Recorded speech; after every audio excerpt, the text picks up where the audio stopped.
My brother-in-law just told my wife he is in love with her. How do you feel when a man you considered a brother, a best friend, confesses his love for your wife? That's exactly what I'm dealing with. When my brother-in-law said he loved my wife, everything fell apart in an instant. And as he started sending apology texts, I realized this was just the beginning of a nightmare. Can you even imagine? This story will change how you view family forever. Before continuing the story, tell me which city you are watching from. I want to know how far this video has come. And don't forget to like and subscribe to the channel so I can send you exciting stories like this every day. My brother-in-law, who married my sister, told my wife that he was in love with her. This led to a chain of horrific discoveries in our family. Yesterday, out of the blue, my brother-in-law asked my wife if she could meet him for lunch. He said there was something he needed to talk to her about. When my wife told me about his invitation, she seemed puzzled, but not overly concerned. "Do you think it's about my sister?" she asked, furrowing her brow. "Maybe they're having problems, and he wants to get a woman's perspective on things." I found the whole situation odd. My brother-in-law had never reached out to my wife in this way before, but he often texted her and other family members for mundane reasons, so I didn't think much of it. After all, we were a close-knit family, and it wasn't unusual for us to support each other through tough times. "Go find out," I told her, shrugging off my initial unease. My wife agreed, deciding to meet him at a cafe near her office the next day. The next morning, as she was getting ready for work, she mentioned lunch again. "I'm still not sure what this is about," she said, a hint of worry in her voice. I reassured her, saying it was probably nothing serious. "Just listen to what he has to say, and if it's something we need to help with, we'll figure it out together," I said. It's a busy cafe, filled with the usual lunchtime crowd, and my wife feels a bit more at ease being in such a public setting. She arrives a bit early, finding a table near the window where she can keep an eye on the entrance. He arrives a few minutes later, looking more nervous than she's ever seen him. They exchange the usual pleasantries, talking about work and the kids for a few minutes. But then, as soon as their food arrives, he takes a deep breath and dives into what he really came to say. He starts by complimenting her, telling her how beautiful she looks. At first, she thinks he's just being polite, but then he keeps going. He tells her how she's always been the light in his life, how she makes him feel things he's never felt before. "It was love at first sight," he says, his voice trembling slightly. "I've loved you since the moment I first laid eyes on you. If you were mine, I would treat you like the queen you are. I'd give you everything you deserve." My wife is stunned. She stares at him, unable to believe what she's hearing. This man, my brother-in-law, married to my sister and father of their 2 kids, is pouring his heart out to her. He lays it on thick, making grand promises about how different life would be if they were together. He goes on, saying how he's been holding these feelings in for years, how he's watched her and admired her from afar, feeling more and more that they're meant to be together. She tries to interrupt, to tell him he's making a huge mistake, but he keeps talking over her, almost as if he's rehearsed this speech 1,000 times in his head. Mind you, this man has always had a friendly relationship with my wife. Our families see each other often since we're a close-knit bunch. He's always been the fun uncle to our kids, the guy who's there at every family barbecue, every holiday dinner. He does text my wife frequently, but it's always been about mundane things, the kids' schedules, family events, things like that. Nothing overly sexual, nothing that would set off any alarms. In fact, he texts and calls my mom too. They have a friendly rapport, and none of us ever thought anything of it. To us, he's always been just a good guy, someone we trust implicitly. So to hear my wife recount this to me is like a punch to the gut. My wife doesn't let him finish. She stands up, her chair scraping loudly against the floor, and walks out. She's shaking as she calls me, telling me everything that just happened.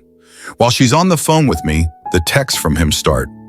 First, it's apologies. He didn't mean it. He thinks it's only infatuation. He's sorry for making her uncomfortable. But the damage is done. She leaves work early to come home and talk to me about this, her phone buzzing incessantly with his calls and messages. I tell her to answer one of his calls, to put him on speaker so I can hear. He's crying, begging her not to tell my sister. He keeps saying it was a mistake, that he misread signals, that he thought she felt the same way. Apparently, when we were together this past weekend, he thought my wife was flirting with him, that they had a moment alone in our kitchen where he felt a connection. My wife is a major ball buster, and I suppose I can see how that can be taken as flirting. But this is beyond anything we could have imagined. He asks if she told me, and I answer yes, as I'm on speaker. Then he starts begging me to, pleading for us to keep this a secret. This went on for a while, him begging and us listening. My main question was whether he had cheated on my sister before. He swore he hadn't, swearing on his kids' lives that it was just my wife. He said I should understand that it was her, only her. At that point, I was done listening. I told him I wasn't going to do anything tonight and that I'd call him tomorrow. Now we're left with this mess, not knowing what to do next. My wife says we should drive over there right now and tell my sister. But the idea of wrecking my sister's family is killing me. Thinking about what this will do to my nieces makes me want to vomit. I know the right thing to do is to tell my sister, but I'm also thinking about my wife. It's not her fault, but there's sure to be resentment from my family. Even if my sister doesn't divorce him and they reconcile, I can't see how we'll ever be together again like we were before. If at all. This whole episode can tear my family apart. I don't give a shit about him. He tried to destroy my family, but I do care about everyone else. Update.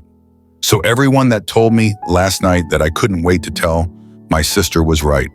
A little after 12, I got a call from my sister. She sounded upset and said she had to tell me something. My heart sank as she explained that her husband, my brother-in-law, had come to her in tears, claiming my wife had tried to begin an affair with him.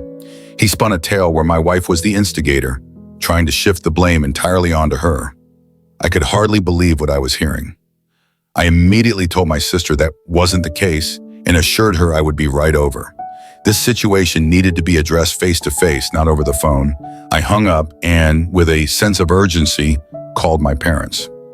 I woke my mother and father, explaining what was happening in quick, clipped sentences.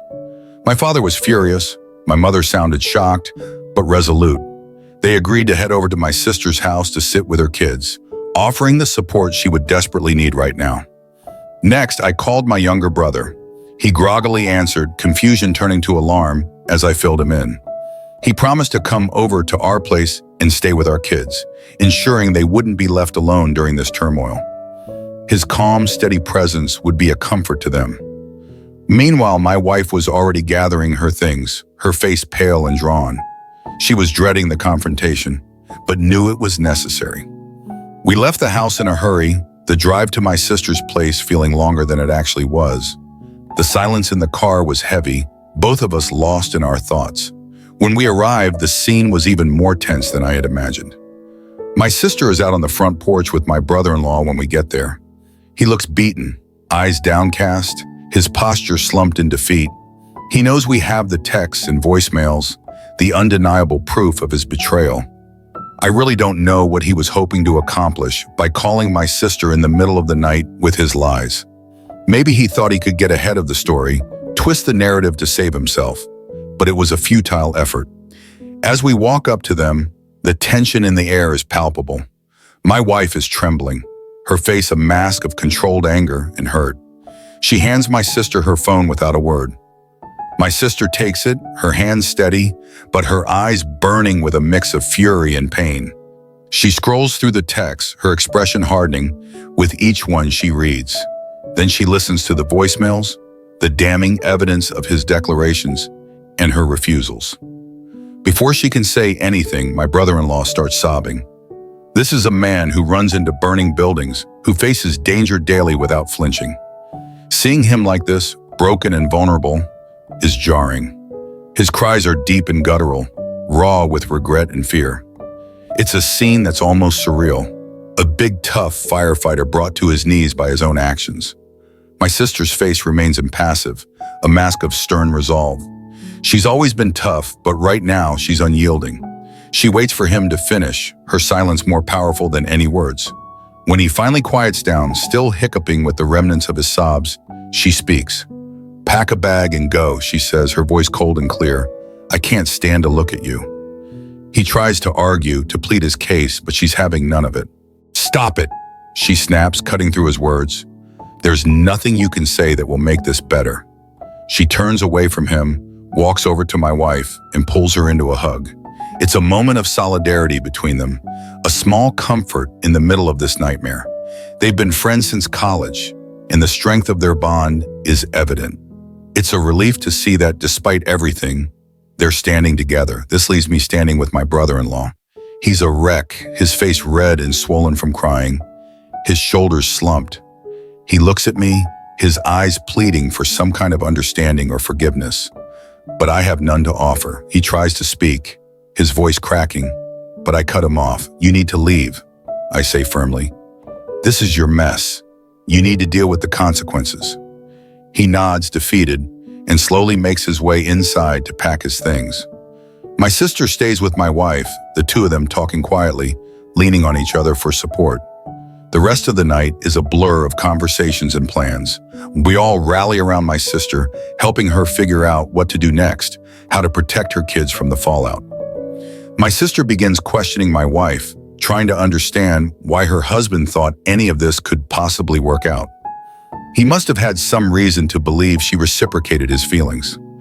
My sister insists that there hadn't been any issues in their marriage. Everything had been normal. My wife is crying at this point, tears streaming down her face as she tries to make sense of the situation. There's nothing you haven't seen, she says, her voice shaking. She hands my sister her phone again, and together they painstakingly go through every text message sent over the past 2 years. They read each one carefully, looking for any hint of inappropriate behavior, but there's nothing there. My wife was just being herself. She has a playful personality, always joking around and teasing. It's part of what makes her so lovable and approachable. My brother-in-law has a similar sense of humor, and they've always teased each other in a lighthearted, harmless way. She does the same with my mom and my younger brother. It's just how she interacts with people. The only incident my wife can think of that might have been misconstrued happened this past weekend. She recounts it, trying to pinpoint where things went wrong. They were all together at our place, and she and my brother-in-law both reached for the fridge at the same time. They playfully jostled for who would get there first, laughing as they did so.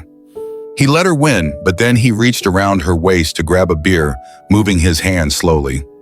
She admits that in that moment, the way he did it felt a little inappropriate. It was a fleeting feeling, and she brushed it off, not wanting to make a big deal out of it. She wonders now if her silence gave him some misguided hope. My sister listens, her expression softening. She doesn't blame my wife for any of this. She knows her well enough to understand that her playful nature isn't an invitation for anything more. It's not your fault, she reassures her, and my wife nods, though the guilt still lingers. As they finish reading through the messages, it's clear there was never any mutual attraction, no hidden signals or secret flirtations. My wife was just being herself, and my brother-in-law took that and twisted it into something it wasn't. The realization that this misunderstanding has caused so much pain is almost too much to bear, but at least for now, my sister's belief in my wife remains intact. So then, my sister starts going through his MacBook to see what else she doesn't know about. She's angry and frantic at this point, her hands shaking as she types. She guesses the password, and on the third try, she's in. With a deep breath, she starts searching through his files, looking for anything that might shed more light on this nightmare. It doesn't take long before she finds something disturbing. There, buried in a folder labeled innocuously, are a lot of pictures of my wife. They date back years, and what's more unsettling is that they're always isolated shots. Just her. Never in group settings or candid family moments. My sister clicks through them, her anger turning into a cold, creeping horror. One set of photos stands out. A few years ago, we went on a couple's trip to the Caribbean. It was a rare vacation without the kids, and my wife, feeling more relaxed in the adults-only environment, had worn a bikini. She usually doesn't, preferring more modest swimwear, but this time she had felt comfortable enough to do so. There were probably 50 pictures of her in that bikini, each one taken without her knowledge. My sister's face pales as she scrolls through them. It's clear he's been secretly snapping these photos for years, collecting them obsessively. The realization that he's been harboring this fixation, lurking in the shadows of family events, sends a shiver down her spine. Does this now enter restraining order territory? She wonders aloud, her voice barely above a whisper. This has taken a creepy turn, far beyond what any of us had imagined. The boundary between inappropriate and outright disturbing has been crossed. She calls us over, showing us the pictures. My wife gasps, her hand flying to her mouth in shock.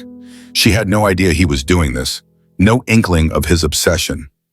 My sister, her anger now tempered by a deep sense of betrayal, starts talking about next steps: legal action, protection for her kids, and a restraining order. All possibilities that need to be considered now. We're all reeling from this new discovery. The man we thought we knew, who we trusted as a husband, a father, and a brother-in-law, has shown a side of himself that's dark and disturbing. It's not just a matter of infatuation anymore, it's something far more insidious. Unfortunately, the mess continues. My sister agreed to talk to her husband last night and let him explain himself. She was determined to get the full story and decided to involve my wife directly to ensure there would be no lying or half-truths. They set up a FaceTime call with my wife, and I listened in off-camera, my heart pounding with a mix of anger and dread. My sister, ever thorough, recorded the entire conversation for good measure. As soon as the call began, the tension was palpable. My brother-in-law looked exhausted, his eyes red-rimmed and swollen from crying. He started hesitantly, his voice shaky, but as he spoke, the truth began to pour out, and the story unfolded in a way none of us had fully anticipated. He admitted he's been obsessed with my wife for years. It started the day I met her, he confessed, his voice barely above a whisper. He went on to explain that it was during one of those early gatherings where my sister, eager to introduce her new boyfriend to her friends, had brought him along. My wife and I were dating at the time, but he had met her before he met me. At first, he thought his feelings were purely physical, an innocent crush that he could brush aside. But as time went on and he spent more time around her, he realized it was more than that. He became fixated on her personality, her laughter, the way she interacted with everyone around her. He described moments where he found himself watching her, captivated by her presence, even as she was just being herself, playful and kind. He detailed how he had tried to suppress these feelings, convincing himself that they were harmless. But over time, his obsession grew. He started finding ways to be near her more often, volunteering to help with family events, making excuses to text her about trivial things. It was a slow, insidious process that eventually led to the point where he felt compelled to confess his feelings, deluding himself into believing she might feel the same way. My sister listened, her face a mask of controlled rage and heartbreak. She didn't interrupt him, letting him dig his own grave with each word. My wife, on the other hand, was visibly shaken. Hearing how long this had been going on, how deeply his obsession ran, was almost too much for her to bear. When he finished, there was a heavy silence. My sister finally spoke, her voice icy and measured. "What made you think that my wife would leave me for you?" she asked, her eyes boring into his. He stammered, struggling to find the right words. He mentioned the supposed mutual attraction, the moments he had misinterpreted as signs of her reciprocation. My wife and sister exploded at that point, their pent-up anger and frustration spilling over. There was a lot of cussing, a lot of screaming, the raw emotion of betrayal and hurt coming to the forefront. My wife hung up the call, her hands trembling, her face pale.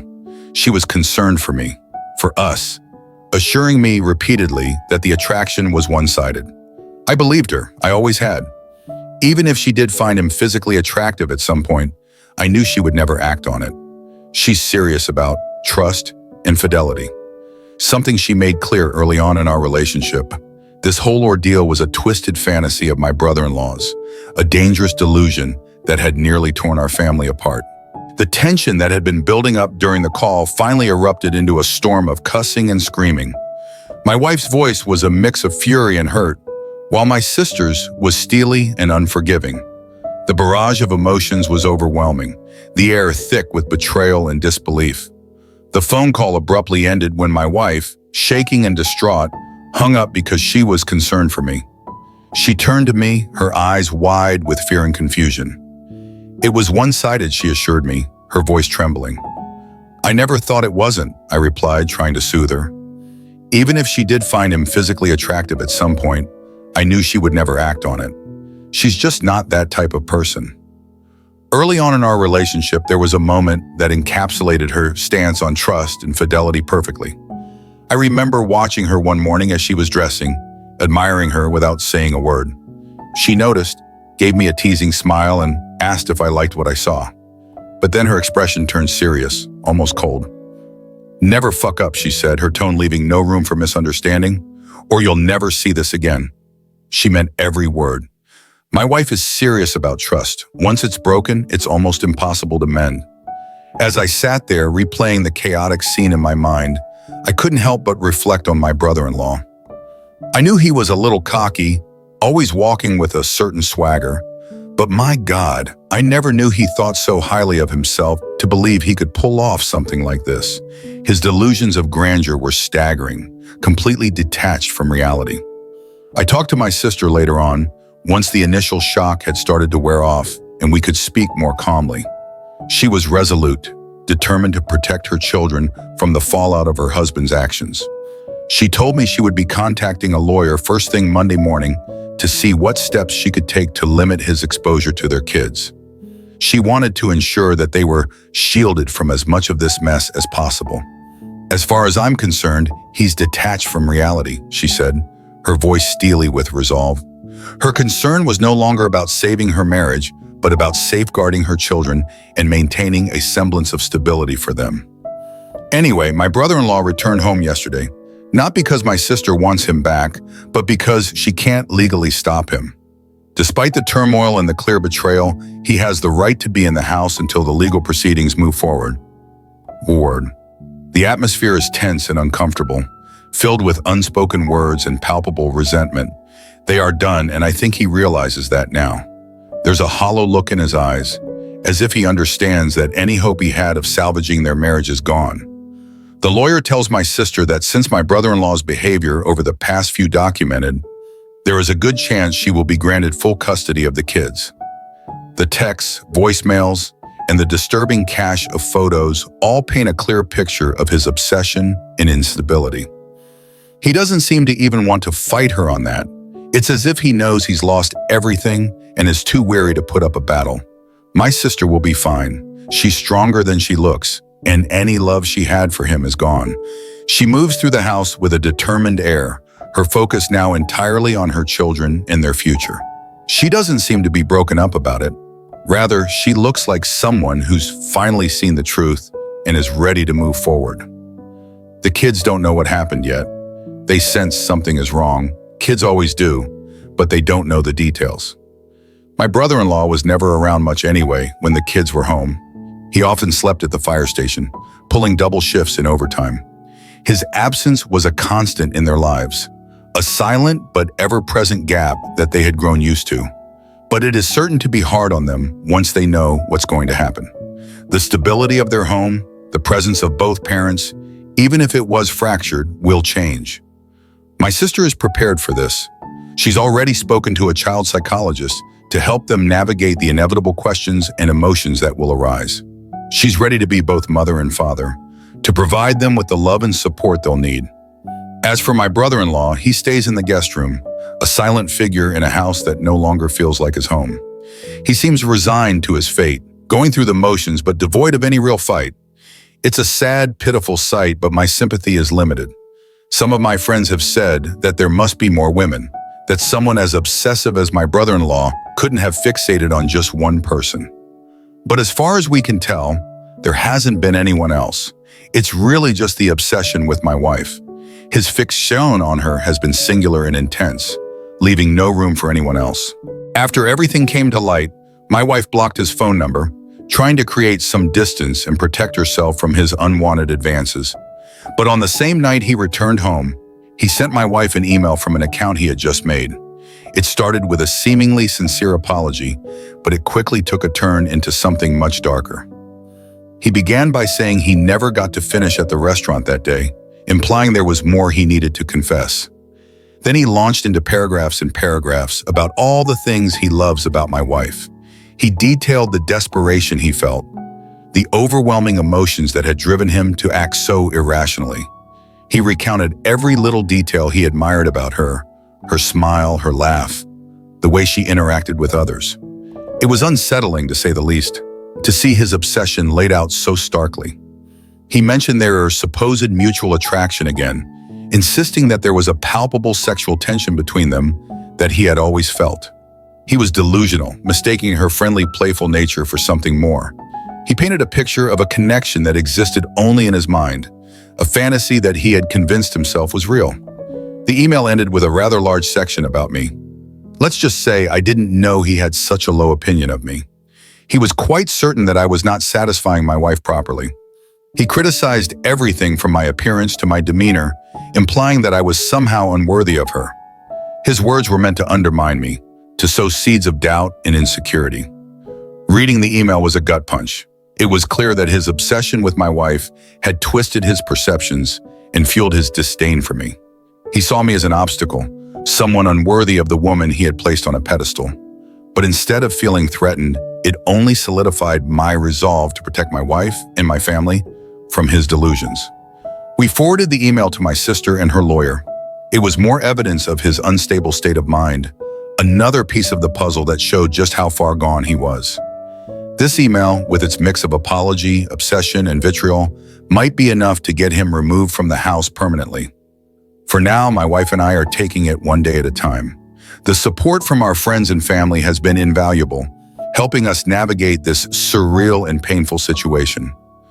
Finally, my wife isn't doing great, but she is improving each day.